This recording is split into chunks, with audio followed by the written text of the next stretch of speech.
Bonjour et bienvenue à toi dans cette nouvelle vidéo, c'est un plaisir de te retrouver aujourd'hui. Et dans cette vidéo, on va parler de cette faculté qu'on peut avoir et qu'on peut rencontrer d'être en couple, mais que chacun vive chez lui, que ça soit depuis longtemps, depuis peu, etc. Et on va parler de tout ça parce que c'est un facteur sociologique extrêmement intéressant. Et tu vas comprendre qu'il y a plusieurs perspectives à prendre en considération pour choisir si on est dans la bonne configuration ou si on n'est pas dans la bonne configuration. Alors être en couple et ne pas vivre l'un chez l'autre est aujourd'hui de plus en plus courant.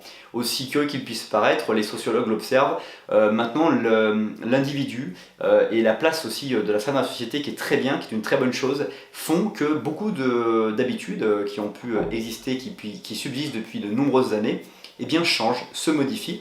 Et donc vous pouvez vous poser cette question, je suis en couple depuis un an, un mois, je ne sais pas combien de temps, depuis combien de temps tu es en couple, mais depuis très longtemps, et eh bien on est toujours dans nos appartements respectifs. Est-ce que eh bien, c'est bien? Est-ce que je ne devrais pas prendre un appartement avec cette personne?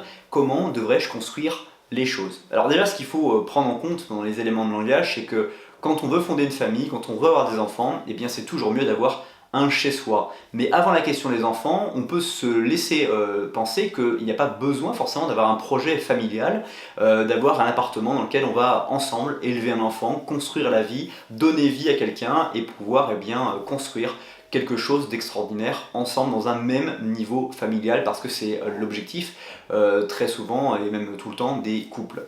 Donc ça, juste avant cette étape fondamentale, pourquoi finalement devoir absolument vivre ensemble? Eh bien, les étapes intéressantes en sociologie observée, c'est de vérifier la compatibilité qu'il peut y avoir entre les deux personnes, d'avoir un projet commun, d'avoir un lieu commun qui a été choisi ensemble. Choisir un appartement, décider d'emménager quelque part à deux, c'est une première étape de test de couple sur la compatibilité à lancer un projet. Parce que lancer un projet, par exemple, d'avoir un enfant, c'est une étape qui va être la suite logique de plusieurs petites étapes.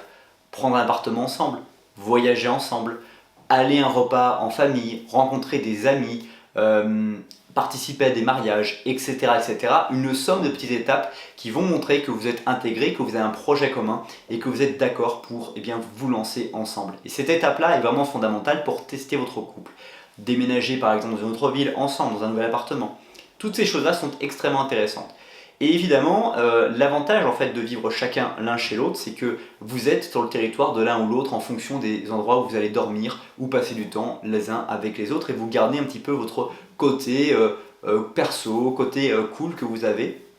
Et vous n'avez pas une relation vraiment liée à l'argent, c'est-à-dire que c'est pas grave que vous payiez un loyer, que vos deux loyers réunis soient beaucoup plus chers qu'un loyer simple si vous avez un appartement, parce que vous voulez garder cette indépendance et cette intimité par rapport à votre phase de vie, votre projet de vie, parce que c'est encore une fois un facteur très important à considérer. Où en est mon conjoint, où en est la personne avec qui je suis, dans sa vie aujourd'hui, et quels sont ses projets, parce que s'il a vraiment envie de déménager dans quelques temps, il n'a pas forcément envie de remettre de l'énergie dans le choix d'un nouvel appartement dans lequel il ne va rester que 1 à 6 mois par exemple.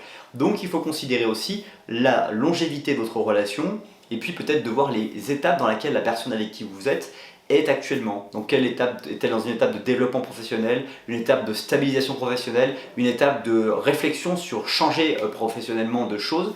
La façon dont votre partenaire va être aussi psychologiquement va en dire long sur ses priorités. Peut-être que ce n'est pas sa priorité aujourd'hui, mais ça l'est pour vous. Donc est-ce que vous êtes prêt à attendre ou pas attendre? Toutes ces questions vont vous permettre eh bien, de passer à l'étape suivante qui est vraiment importante pour que vous puissiez tester éventuellement eh bien, cet appartement en commun et faire que vous soyez extrêmement heureux. J'espère que cette vidéo t'a plu. Si c'est le cas, n'hésite pas à me le faire savoir en l'appréciant, partageant et en la commentant. Aussi, je t'invite à me dire dans les commentaires qu'est-ce que tu retiens de cette vidéo et à découvrir la description juste en dessous. Passe une très bonne suite de journée et à bientôt.